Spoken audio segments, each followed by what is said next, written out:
안녕하세요, 여러분. 오늘 밤 우리는 제 진료실의 가장 깊숙한 기억 속으로 들어갑니다. 불빛이 조금 어둡고 의자 바퀴가 바닥을 긁는 소리만 들리죠. 제 앞에는 수많은 무릎이 있었습니다. 30년 동안 오직 무릎만 치료하며 3만 명이 넘는 환자들을 만났습니다. 그 중에 무릎이 완전히 망가졌는데도 놀랍도록 잘 걸어 다니는 분들이 있었고, 반대로 겉으론 멀쩡한데 계단 한 칸도 오르지 못하는 분들도 있었죠. 당신은 아마 살아남지 못할 것입니다. 만약 그 차이를 이해하지 못한다면요. 그러니 편안해지기 전에 영상의 좋아요와 구독을 눌러주세요. 물론 제가 하는 일을 정말로 좋아하실 때만요. 그리고 댓글로 지금 당신이 있는 곳과 현지 시간을 남겨주세요. 이제 불을 끄고 부드러운 소음을 위해 선풍기를 켜고 오늘 밤의 여정을 함께 시작해 봅시다. 저녁 진료가 끝난 후 저는 늘 차트를 덮으며 하루를 복귀합니다. 오늘도 예외는 아니었죠. 김성자 할머니가 제 진료실에 들어오셨습니다. 7, 8세 작은 체구에 검게 그을린 손, 그리고 한 손에 장바구니를 들고 계셨죠. 엑스레이를 보니 무릎 연골이 거의 다 닳아 뼈끼리 부딪히는 상태였습니다. 다른 병원에서는 당장 인공관절 수술을 권유했답니다. 그런데 할머니는 여전히 시장을 다니고 계단도 오르내린다고 하셨어요. 아픈 건 아침에 일어나 10분 정도뿐이었죠. 저는 고개를 저으며 말했습니다. 사진이 나쁘다고 무조건 수술하는 건 아닙니다. 나이를 먹으면 사진이 먼저 나빠지고 증상은 그보다 훨씬 늦게 나타나는 경우가 많습니다. 이건 뼈와 연골의 변화를 느끼는 신경이 의외로 둔감하기 때문입니다. 한편 재미있는 사실 하나. 무릎 통증의 심한 정도와 MRI상의 손상 정도가 일치하지 않는 경우가 40% 이상이라는 연구도 있습니다. 저는 항상 환자에게 묻습니다. 계단은 어떠세요? 아침에 얼마나 뻣뻣하세요? 하루에 얼마나 걸으세요? 생활 속 움직임이 진짜 진단입니다. 그날도 의자에 앉은 채 할머니의 대답을 들으며 속으로 한 가지 생각이 스쳤습니다. 이분은 아직 수술할 때가 아니다. 그리고 마음 한켠에는 오래전 제 젊은 시절의 오만함이 떠올랐습니다. 그때 저는 사진만 보고 혹은 수치만 보고 사람의 인생을 바꾸는 결정을 쉽게 내렸거든요. 지금 생각하면 참 위험한 일이었죠. 92세의 박영수 할아버지는 제게 오자마자 이렇게 말했습니다. 젊었을 때는 무릎이 뭐가 있는지도 몰랐는데 요즘은 가끔 찌릿해. 엑스레이를 찍어보니 제 무릎보다 상태가 좋았습니다. 근육도 탄탄했고 관절 간격도 넉넉했죠. 저는 의아해하며 물었습니다. 평소에 어떤 생활을 하셨어요? 할아버지는 허리를 곧게 세우며 대답하셨습니다. 매일 새벽 5시에 일어나서 30분씩 걸었어. 집에서도 무릎 운동을 했지. 그 순간 제 머릿속에서 무릎 건강의 첫 번째 공식이 번쩍하고 떠올랐습니다. 매일 조금이라도 걷고 간단한 무릎 운동을 꾸준히 하고 적정 체중을 유지한다는 것. 젊은 시절 저는 이 세 가지의 힘을 대수롭지 않게 여겼습니다. 의학 논문을 읽으면 언제나 복잡한 치료법과 전문 용어만 가득했으니까요. 하지만 환자 수천 명의 삶을 지켜본 끝에 저는 깨달았습니다. 무릎을 지키는 데 필요한 건 고가의 장비나 혁신적인 수술이 아니라 단순함의 힘이라는 것을요. 한편 재미있는 사실, 무릎 관절은 평생 약 1억 번 이상 굽혀지고 펴진다고 합니다. 그러니 관리 하나로도 남은 인생의 질이 완전히 달라질 수 있습니다. 저는 환자들에게 항상 묻습니다. 오늘 몇 분이나 걸었나요? 놀랍게도 절반 이상은 대답하지 못합니다. 이유는 간단합니다. 걷는 시간을 운동으로 생각하지 않기 때문입니다. 하지만 무릎은 이 작은 습관에 정직하게 반응합니다. 하루 10분 걷기를 3개월만 해도 관절의 순환이 좋아지고 뻣뻣함이 줄어드는 걸 직접 느낄 수 있습니다. 물론 여기에 함정도 있습니다. 잘못된 방법으로 걷거나 체중이 과도하게 나가면 걷기조차 무릎에 해로울 수 있습니다. 그래서 저는 항상 적정 체중 유지를 세 번째 원칙으로 강조합니다. 체중이 5kg만 줄어도 무릎에 가해지는 압력은 15이력이나 줄어듭니다. 할아버지도 늘 체중을 일정하게 유지했다고 하셨습니다. 마지막으로 학계에서 여전히 논쟁이 되는 부분이 하나 있습니다. 나이가 들어 관절 연골이 닳는 건 자연스러운 노화인지 아니면 생활 습관의 결과인지에 대한 논쟁입니다. 제 경험으로는 생활 습관이 훨씬 더 큰 영향을 미칩니다. 그렇기에 저는 매일 그 사실을 증명하는 사람들을 만나고 있습니다. 며칠 전 55세의 이정호 씨가 절뚝이며 진료실에 들어왔습니다. 무릎을 손으로 감싸 쥔 채 앉으면서 그는 힘겹게 웃었습니다. 선생님, 저는 운동이 답이라고 생각했어요. 그런데 점점 더 못 걷겠네요. 이야기를 들어보니 20년 동안 운동 한 번 안 하다가 3개월 전부터 매일 2시간씩 등산을 시작했다고 합니다. 그것도 가파른 산길 위주로요. 저는 속으로 이건 무릎이 버틸 수 없는 코스라고 생각했습니다. 실제로 그의 MRI를 보니 연골 하부에 부종이 생기고 관절액이 늘어나 있었습니다. 저는 차트를 넘기며 차분히 말했습니다. 정호 씨, 운동은 약이 될 수도 있지만 독이 될 수도 있습니다. 의학적으로 무릎은 점진적 부하를 좋아하지만 갑작스러운 과부하는 연골 세포를 손상시키고 미세한 균열을 일으킵니다. 재미있는 통계 하나. 체중 10kg 증가 시 무릎에 가해지는 하중은 약 30kg 증가합니다. 그러니 평지에서 천천히 걷는 것과 급경사를 오르는 것은 무릎 입장에서 전혀 다른 이야기입니다. 저는 그에게 4가지 무릎 파괴의 요인을 설명했습니다. 첫째, 갑작스러운 과도한 운동. 둘째, 잘못된 운동 방법. 셋째, 체중 증가. 넷째, 아픈 것을 오래 방치하는 것. 이 4가지 중 2가지만 겹쳐도 무릎 손상 가능성은 기하급수적으로 높아집니다. 학계에서도 운동량과 관절 손상 간의 상관관계를 두고 여전히 논쟁이 있지만 제 경험상 과유불급은 무릎 건강에도 그대로 적용됩니다. 정호 씨는 억울하다는 듯 말했습니다. 운동을 안 해서 망가진 줄 알았는데 운동을 해서 망가졌다니 저는 웃으며 답했습니다. 맞아요. 하지만 잘못된 방식으로 한 운동이 문제였죠. 그리고 저는 그에게 첫 4주간은 계단과 산길을 피하고 하루 20분 평지 걷기만 하라고 권했습니다. 대신 허벅지 근육 강화 운동과 종아리 스트레칭을 병행하도록 했습니다. 며칠 뒤 그는 다시 찾아와 말했습니다. 걷는 시간이 줄었는데 오히려 무릎이 덜 아파요. 이건 당연한 결과였습니다. 무릎은 회복의 시간을 주면 생각보다 빨리 반응합니다. 물론 저는 그에게 아직 갈 길이 멀다고 경고했습니다.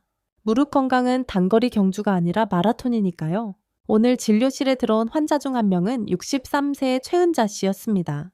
평소 조용한 성격이지만 의자에 앉자마자 한숨부터 내쉬더군요. 선생님, 저 그냥 체중만 조금 늘었을 뿐인데 왜 이렇게 무릎이 아픈 걸까요? 저는 이미 차트를 보면서 답을 예감했습니다. 6개월 전보다 체중이 8kg 증가해 있었거든요. 무릎 관절은 체중의 3배에 해당하는 압력을 매 걸음마다 견딥니다. 단순 계산으로 8kg 증가는 무릎에 24kg의 추가 압력을 얻는 셈이죠. 저는 그녀에게 무릎이 아픈 4번째 원인을 설명했습니다. 뺑치, 무릎이 조금 불편할 때 바로 관리했더라면 지금처럼 걷기조차 힘든 상황은 피할 수 있었습니다. 많은 사람들이 이 단계를 무시합니다. 통증이 언젠가 사라지겠지 하고 기다리다 보면 그 사이 연골 손상은 조용히 진행됩니다. 의학적으로 연골은 혈관이 없어서 재생 능력이 매우 제한적입니다. 그래서 조기 개입이 무엇보다 중요합니다. 최은자 씨의 경우 체중 증가와 방치가 동시에 작용했습니다. 3개월 전부터 무릎이 시큰거렸지만 계단을 오르내리며 운동이 될 거야 라고 생각했다고 합니다. 그러나 계단은 무릎에 체중의 4배에 달하는 하중을 주는 대표적인 고부하 활동입니다. 재미있는 사실 하나, 엘리베이터를 꾸준히 이용하는 사람과 계단을 주로 이용하는 사람의 무릎 수명은 평균 5년 차이가 난다는 연구도 있습니다. 저는 그녀에게 이렇게 말했습니다. 무릎은 자동차 타이어랑 비슷합니다. 한번 마모되기 시작하면 속도가 점점 빨라져요. 그리고 교체가 훨씬 비싸죠.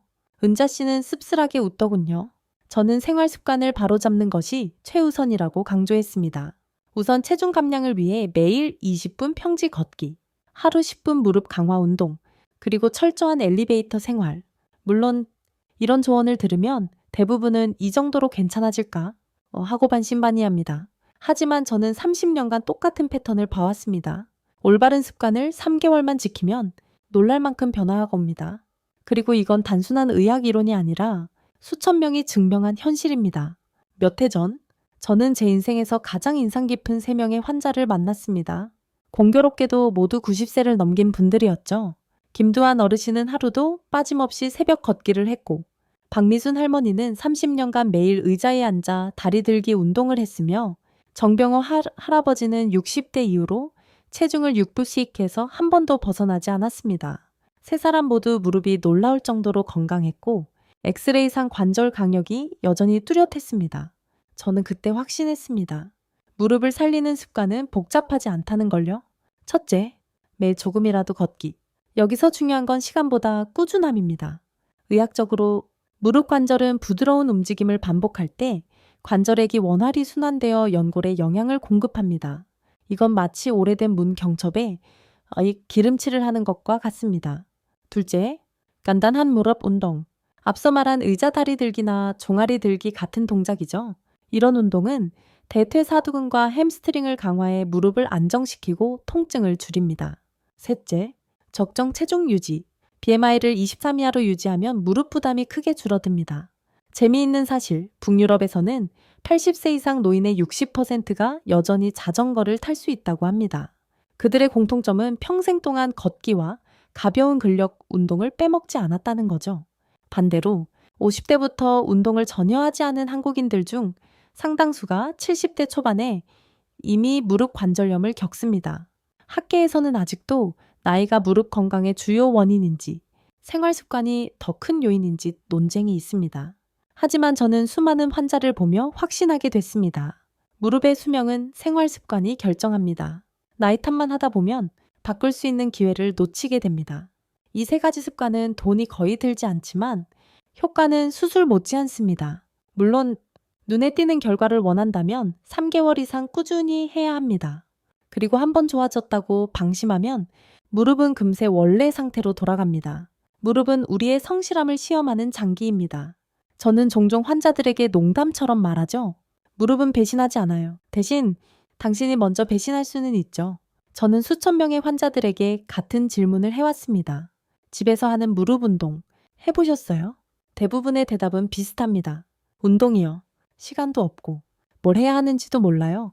그래서 저는 5가지 기적의 운동을 항상 설명합니다. 복잡하지 않고 기구도 필요 없으며 하루 10분이면 충분합니다. 첫 번째는 의자에 앉아 다리 들기.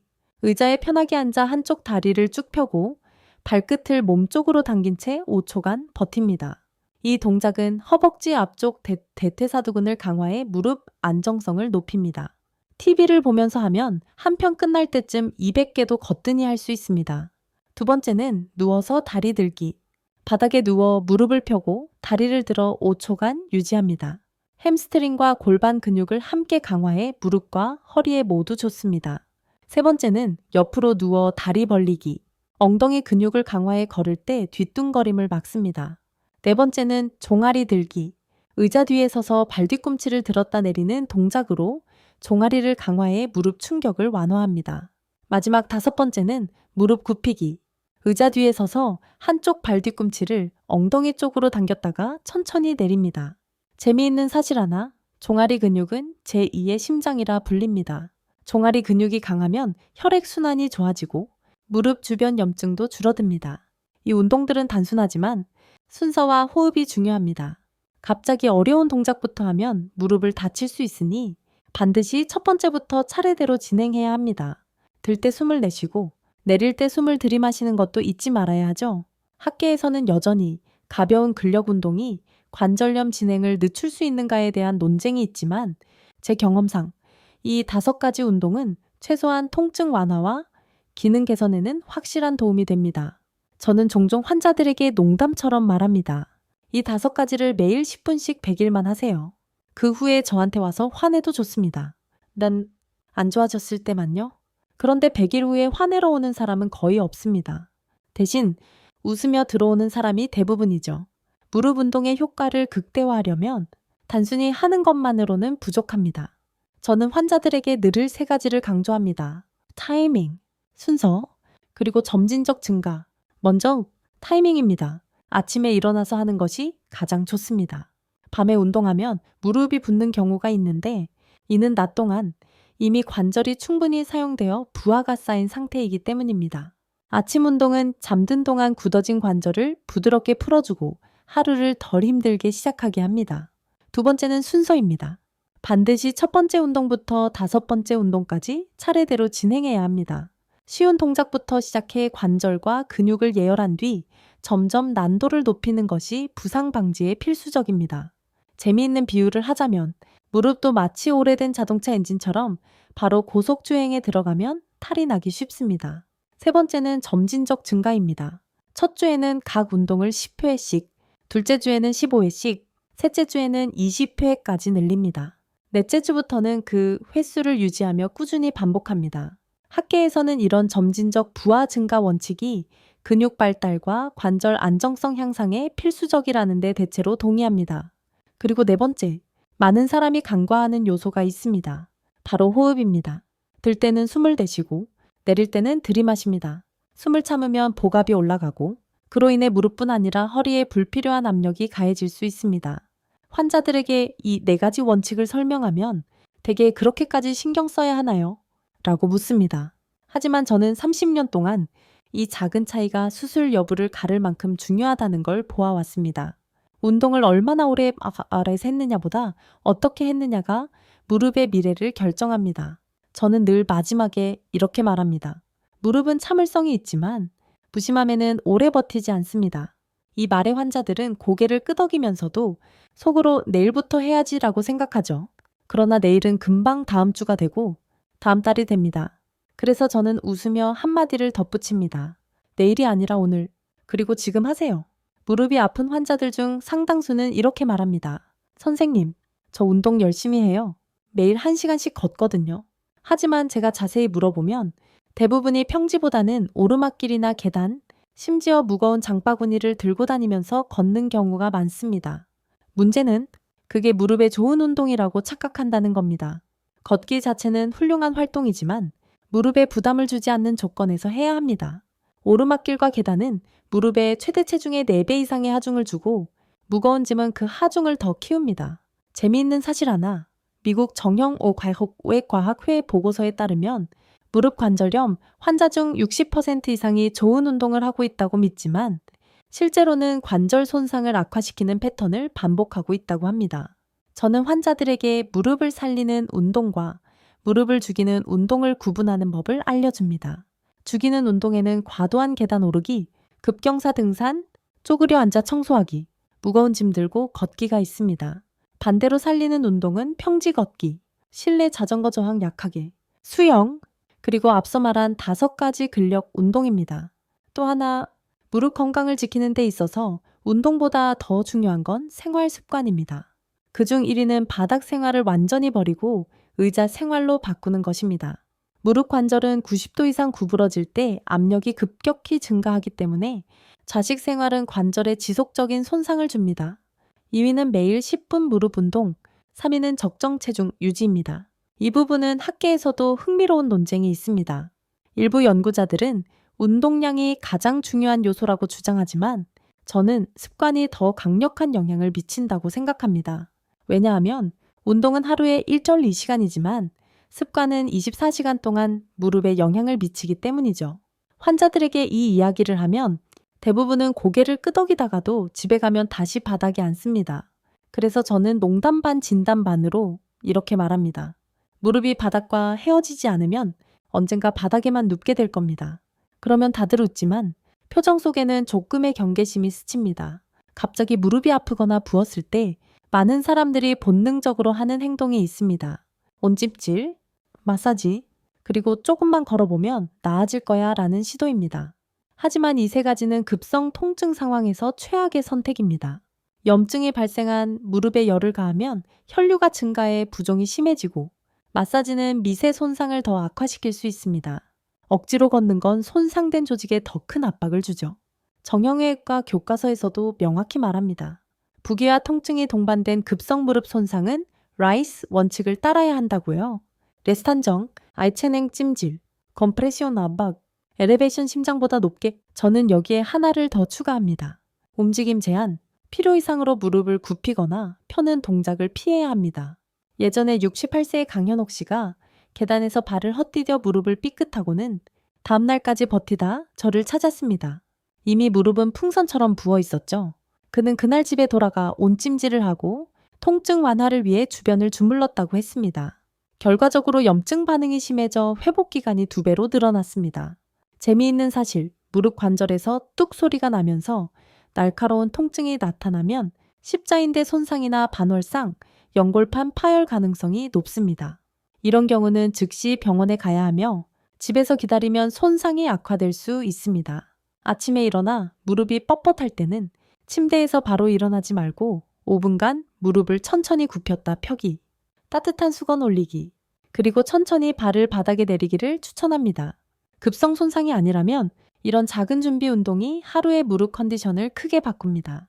학계에서는 아직도 급성 손상 후 온찜질이 도움이 될 수 있다는 소수 의견이 있지만 저는 임상에서 냉찜질이 훨씬 더 안정적인 회복을 보장한다고 느꼈습니다. 그래서 환자들에게 단호하게 말합니다. 무릎이 부었을 땐 얼음을 먼저 찾으세요. 그리고 그 다음에 저를 찾으시면 됩니다. 제가 가장 좋아하는 순간은 환자들이 100일 후 다시 진료실 문을 열고 들어오는 때입니다.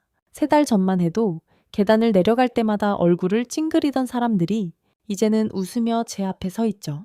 6휘보세의 윤정자 씨는 그중 한 명이었습니다.